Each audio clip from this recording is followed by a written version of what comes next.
మీకైతే ఓంకార్ గారితో బాగా మంచి అనుబంధం ఉన్నట్టు. ఓంకార్ గారు మేము ఇలా పాపులర్ అవడానికి కారణం కూడా Omkar garu. What are you talking, give him a big round of applause అనే డైలాగ్ వచ్చింది రాజు గారికి, అది 1 లో.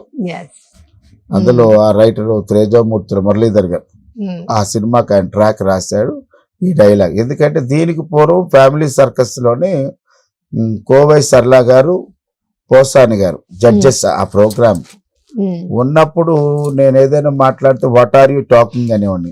మేడం సార్ నన్ను పొగిడితే give him a big round of applause అని, అది సర్లే నీ కవర్లో కూడా వర్కౌట్ అయ్యింది. అలాగే నాకు ఓంకార్ గారితో రాజు గారికి అది 1, రాజు గారికి అది 2.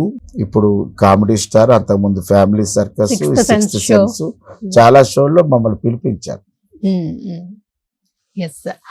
జబర్దస్త్ లో అంటే నేను మామూలుగా పర్సనల్ గడుపుతున్నా, ఏ టీం బాగా ఇష్టం మీకు?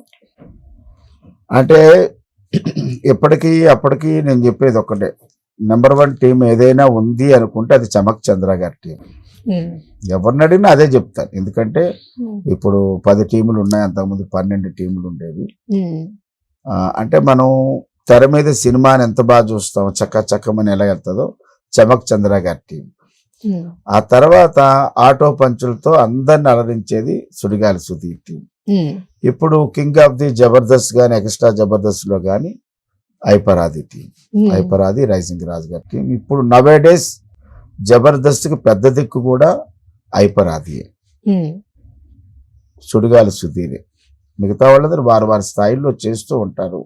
ఇది సీనియర్ మోస్ట్, ఇందాక చెప్పాను కదా, ఒక ఎపిసోడ్ కూడా మానలేదు, ఒక ప్రాక్టీస్ కూడా మానలేదు అన్నది.